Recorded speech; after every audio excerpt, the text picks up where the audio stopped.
नमस्कार, बड़ी बहस में आपका स्वागत है। मैं हूं आपके साथ पराग गुप्ता। देश भर में कांग्रेस लगातार वोट चोरी का मुद्दा उठाती आ रही है। पार्टी का आरोप है कि बीजेपी ने चुनावी प्रक्रिया में धांधली कर कई राज्यों में सरकार बनाई। इस मुद्दे को लेकर कांग्रेस समय समय पर अभियान भी चलाती रही है। हाल ही में चुनाव आयोग ने प्रेस कॉन्फ्रेंस कर कहा था कि देश में चुनाव पूरी तरह पारदर्शी और सुरक्षित प्रक्रिया से होते हैं। इसी बीच मध्य प्रदेश की सियासत में भी ये मुद्दा गर्मा गया है। नेता प्रतिपक्ष उमंग सिंघार ने आरोप लगाया कि प्रदेश की मौजूदा बीजेपी सरकार भी वोट चोरी करके बनी है। उनका कहना है कि जनता के वोट से नहीं बल्कि चुनावी हेराफेरी से बीजेपी को सत्ता मिली है। उमंग सिंघार के आरोपों का जवाब देते हुए प्रदेश के कैबिनेट मंत्री विश्वास सारंग ने पलटवार किया। विश्वास सारंग ने कहा कि बीजेपी की सरकार जनता के जनादेश से बनी है। कांग्रेस केवल जनता को गुमराह करने का काम कर रही है। सरकार बनने के 625 दिन बाद कांग्रेस को वोट चोरी की याद आई है।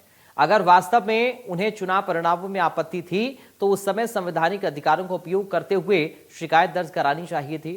बीजेपी का कहना है कि कांग्रेस हार का ठीकरा चुनाव आयोग और लोकतांत्रिक संस्थाओं पर फोड़ती है, जबकि सच ये है कि प्रदेश की जनता ने कांग्रेस को नकारा है। वहीं कांग्रेस ने दोहराया है कि वोट चोरी के खिलाफ देश भर में अभियान जारी रखेगी। इसी पर करेंगे चर्चा, लेकिन पहले ये बयान सुनिए। मध्य प्रदेश में इलेक्शन कैसे चोरी हुआ, फर्जी जनादेश भारतीय जनता पार्टी ने कैसे लिया, 16 लाख वोट कैसे चोरी किए गए। प्रेस कॉन्फ्रेंस करी भोपाल में और इलेक्शन कमीशन ने किस प्रकार से आम जनता को नहीं जानकारी देना, वेबसाइट पे नहीं डालना, किसी को भी नहीं देना, तो ये स्पष्ट आदेश भी मैंने जारी किया उसका अपना इलेक्शन कमीशन का। इलेक्शन कमीशन ही चाहता, इलेक्शन कमीशन कठपुतली बना हुआ भारतीय जनता पार्टी का। कमिश्नर दिल्ली में बैठे इलेक्शन कमिश्नर के लोग, ये लोग किस प्रकार से लेटर निकालते हैं, तो जब आम जनता को जानकारी नहीं मिलेगी वोट की, पार्टियों को नहीं मिलेगी, उम्मीदवारों को नहीं मिलेगी, तो कैसे आप चुनाव में आप करेंगे। आप 2 महीने के अंदर 16 लाख वोट बढ़ाते हो और किसी को जानकारी नहीं देना चाहते हो। एक मध्य प्रदेश का जनादेश फर्जी जनादेश है, नहीं तो कांग्रेस की सरकार बनती। ये आज मैंने प्रमाण के साथ भेजा। एक कुंभकर्ण जी हुए जो 6 महीने सोते थे और 6 महीने उठते थे, पर आश्चर्य की बात है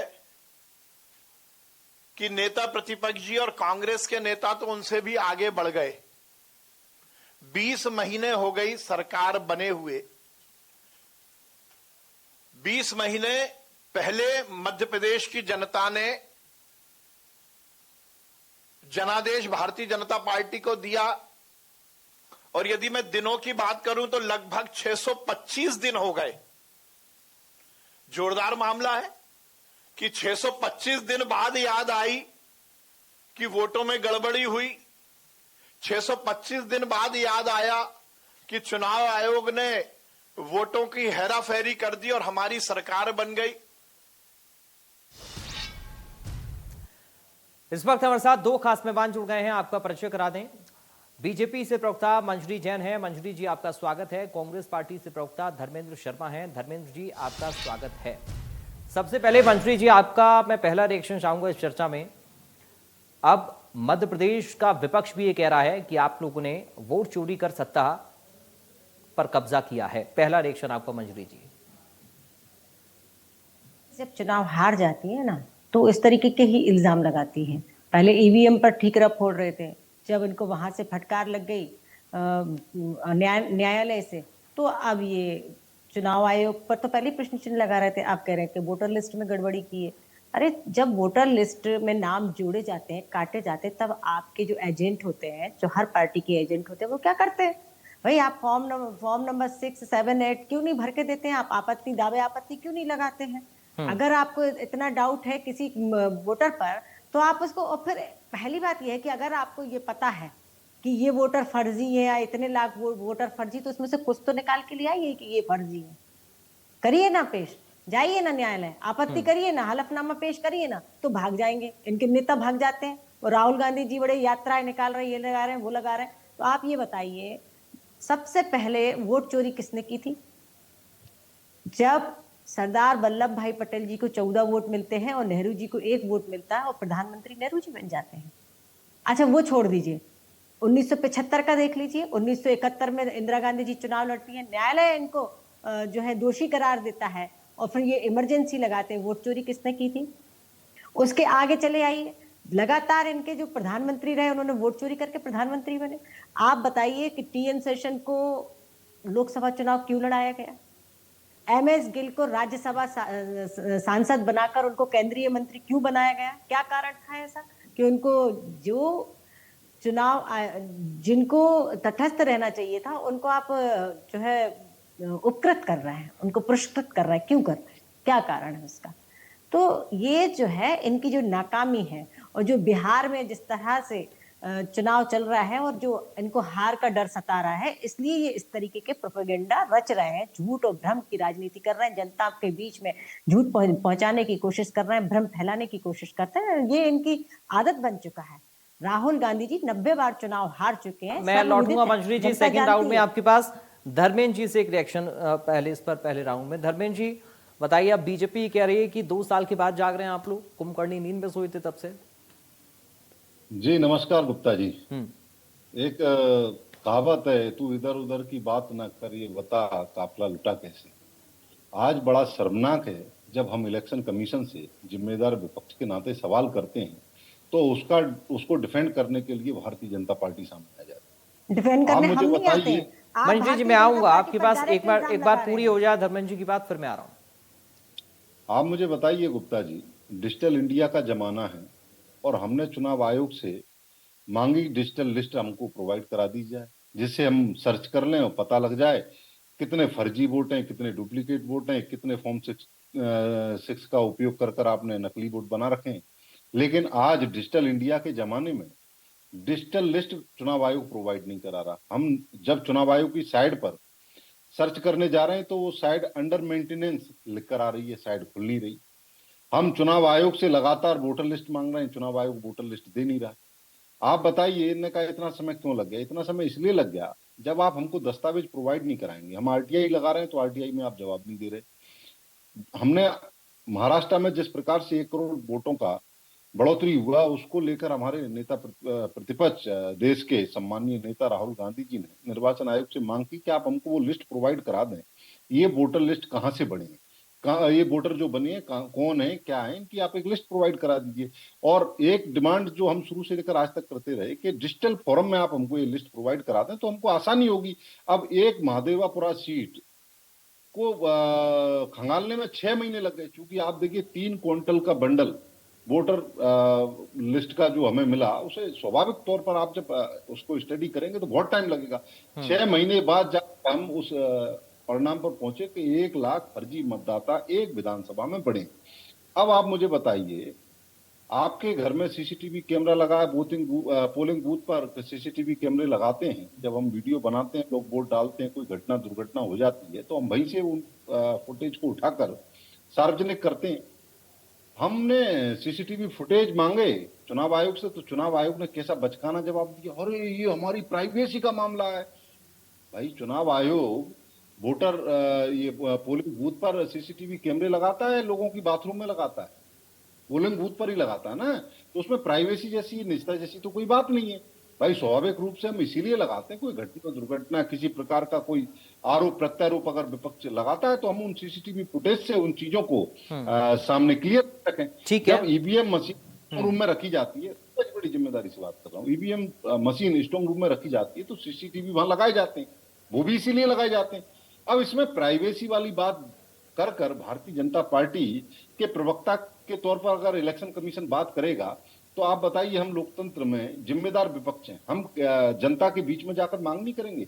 आप मुझे, मैं 5 सवाल करता हूं, भारतीय जनता पार्टी की सम्मानित प्रवक्ता है वो बता दें, वो भी एक राजनीतिक दल से आते हैं, आज सरकार इनकी है, कल किसी और की होगी। इससे पहले भारतीय जनता पार्टी की नेता प्रतिपक्ष सुषमा स्वराज जब इलेक्शन कमीशन पर आरोप लगाती थी तो हमने कभी इलेक्शन कमीशन का बचाव नहीं किया। सवाल बताइए। क्योंकि वो एक संवैधानिक संस्था है, उसको जवाब देना चाहिए। और जब विपक्ष के नाते हमने उन पर, धर्मेंद्र जी जल्दी से सवाल पूछिए, फिर मैं अगले सवाल पर आऊंगा। उनसे मांगी कि आप हमको डिजिटल फॉर्म में लिस्ट दे दें, उसे देने में क्या आपत्ति। दूसरा, हमने सीसीटीवी के मांगे वो देने में क्या दिक्कत। तीसरा हमने कहा आपने जितने भी हर चुनाव हुए अभी राज्यों में 1 से 2 महीने के बीच में जो वोट बढ़ाए जिनकी संख्या आप अनुमानित तौर पर बता दी लेकिन उनकी डेटा को हमको प्रोवाइड नहीं किया, वो डेटा हमें दे दें। ये सब डेटा देने में इलेक्शन कमीशन को क्यों दिक्कत है। और इलेक्शन कमीशन को सबसे बड़ी आपत्ति जो हम बार बार उससे ये बोलते हैं, जो हमारी आपत्ति है, जब हमने आपको प्रमाण के साथ आपकी ही वोटर लिस्ट के माध्यम से बता दिया कि एक विधानसभा सीट पर 1 लाख फर्जी मतदाता हैं और ये वोटर लिस्ट आपने ही हमको प्रोवाइड कराई है कायदा सर्टिफाइड कर कर, तब आप हमसे शपथ पत्र मांग रहे हैं। क्या इलेक्शन कमीशन को शपथ पत्र देकर जनता को ये नहीं बताना चाहिए कि ये वोटर लिस्ट उन्हीं की है या नहीं। तो शपथ पत्र देने का काम तो इलेक्शन कमीशन को करना चाहिए। ठीक है मंजरी जी, बहुत जल्दी से मैं चाहूंगा धर्मेंद्र जी ने जो सवाल पूछे वह संक्षेप में रखेगा उनका उत्तर। जी देखो, पहली बात तो ये है कि आप चुनाव आयोग से जो भी लिस्ट मांग रहे हैं, तो मुझे ये समझ में नहीं आता, आप कह रहे हैं गट्ठा रखा है, हम उसको कब तक देखेंगे। तो हर पोलिंग बूथ पर आपका एक पोलिंग एजेंट होता है, 2 पोलिंग एजेंट होते हैं और कई बार 3-3, 4-4 भी होते हैं। ये तो उनका काम है, उनको कहिए ना, वो निकाल के बताएं कौन से फर्जी वोटर है उसके अंदर, कितने लाख फर्जी वोटर हो गए हैं, आप बताइए ना। एक आध 2 प्रमाणित करके बताइए ना कि ये फर्जी वोटर है। आपने तो कह दिया 1 लाख फर्जी वोटर हो गए, 2 लाख फर्जी वोटर हो गए, ऐसे कैसे मान ले। धर्मेंद्र जी मैं आऊंगा सर, अभी नहीं धर्मेंद्र जी, अभी नहीं, अब आपको सुनना भी पड़ेगा। 1 मिनट सर धर्मेंद्र शर्मा जी, आपने सवाल पूछा, आपको सुनना भी पड़ेगा प्लीज। दूसरी बात ये है, 2014 के इलेक्शन में उसके पहले किसकी सरकार थी? कांग्रेस की सरकार थी ना भाई। आपकी सरकार में वोट चोरी हो गए, आप 40-42 सीटों पर ही आ पाए।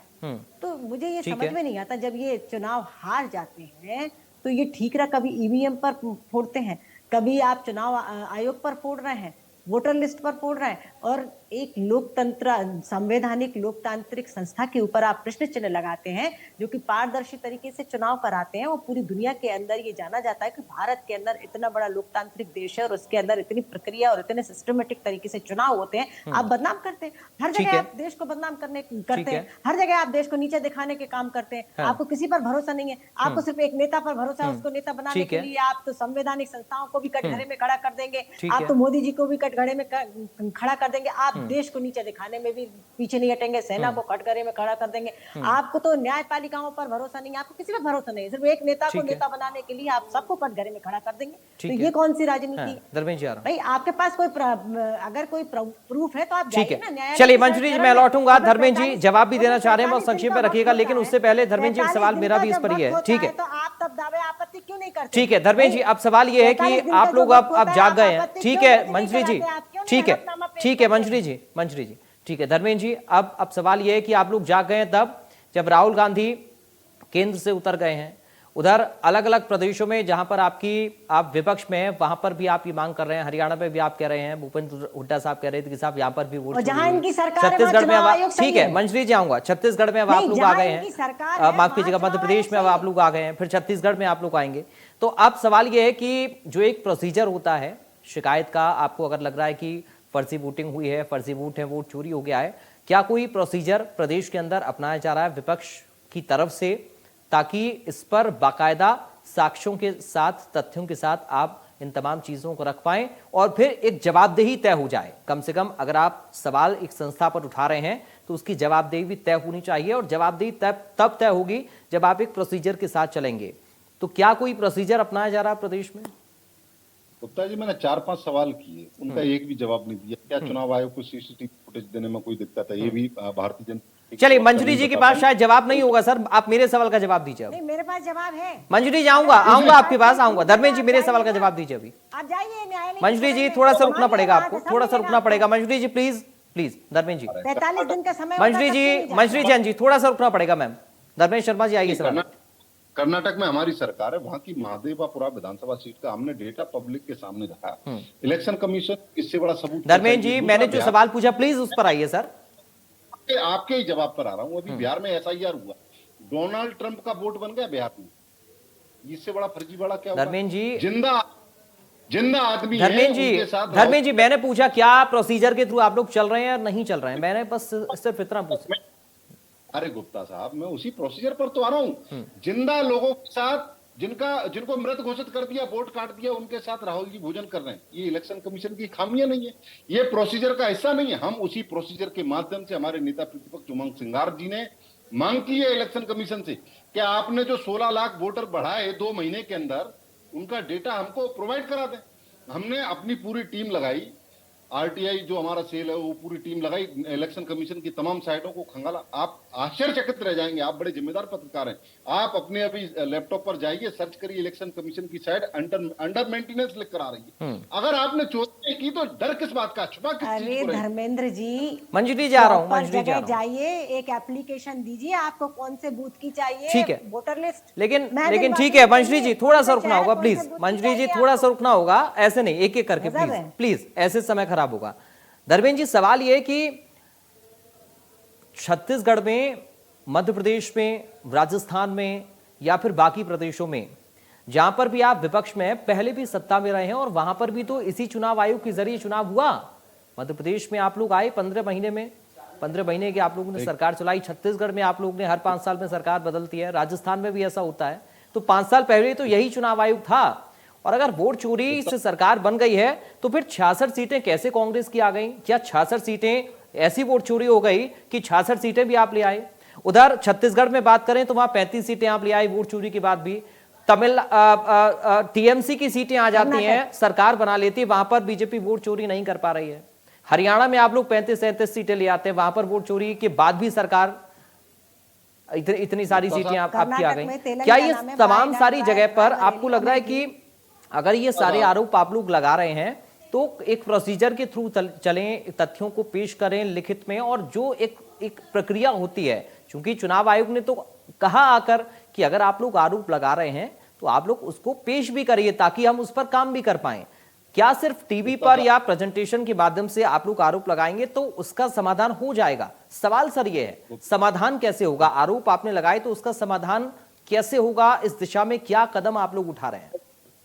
आपने इतने लंबे चौड़े सवाल पूछे, आप बड़े जिम्मेदार पत्रकार हो, मैं मानता हूं आप मेरी पूरी बात सुनेंगे। 18,000 एफिडेविट के साथ, बाकायदा रिसीविंग के साथ अखिलेश यादव सपा सुप्रीमो हैं, उन्होंने इलेक्शन कमीशन को शिकायतें की, आज तक उन पर कोई सर इलेक्शन कमीशन आगे आया, एक मिनट सर, इलेक्शन कमीशन आगे आया, अब आप लोगों के पास भी मौका है कि साहब देखिए हम ये सबूत पेश कर चुके हैं, अब आप जवाब दीजिए। तो ये तो आप लोगों की जिम्मेदारी और बढ़ जाती है। अब आप मुझे बताइए, हमने वोटर लिस्ट सामने रख दी 1 लाख फर्जी मतदाताओं की लाकर, वो इलेक्शन कमीशन ने हमको दी है, हम अपने घर से लाए। क्या इलेक्शन कमीशन ही वोटर लिस्ट बनाता है? तो आप जानते होंगे सर। अभी आप ये कह रहे थे कि वोटर लिस्ट या फिर जो डेटा है वो हमको मिलता नहीं है, अब ये डेटा कहां से आप लोगों के पास आ जाता है? साहब, एक पोलिंग बूथ का हमने लिस्ट निकाला, प्रिंट और आउट अगर निकाला, आपको ऐसा लग रहा था कि सर फर्जी वोट से सरकार बीजेपी ने बनाई, एक मिनट सर, मैं चाहता हूं कि पारदर्शिता के साथ चर्चा हो और सवाल का जवाब भी मिले। अगर आपको ऐसा लग रहा था कि वोट चोरी हो गया और सरकार बना ली, तो जो बूथ पर आप लोगों के जिम्मेदार व्यक्ति होते हैं वो क्या कर रहे थे? नहीं होता, आप लगातार सवाल पूछ रहे हैं, आपने इतने सवाल पूछे, मुझे जवाब देनी चाहिए। आप मुझे बताइए, हमने कहा कि एक दिन में क्या चोरी का हम लोगों ने आरोप लगाया? हमने सने सने जब चीजों को देखा कि हो क्या रहा है, नहीं तो इसका मतलब सर ये कि चुनाव में आपने जिन लोगों की ड्यूटी लगाई बूथ पर वो लोग काम नहीं कर रहे थे, उन लोगों ने चोरी की अपने काम में, ऐसा हो सकता है फिर? मैं ग्वालियर से आता हूं, ग्वालियर में मैंने 17 शिकायतें की। कांग्रेस का कोई एजेंट नहीं होता है क्या सर?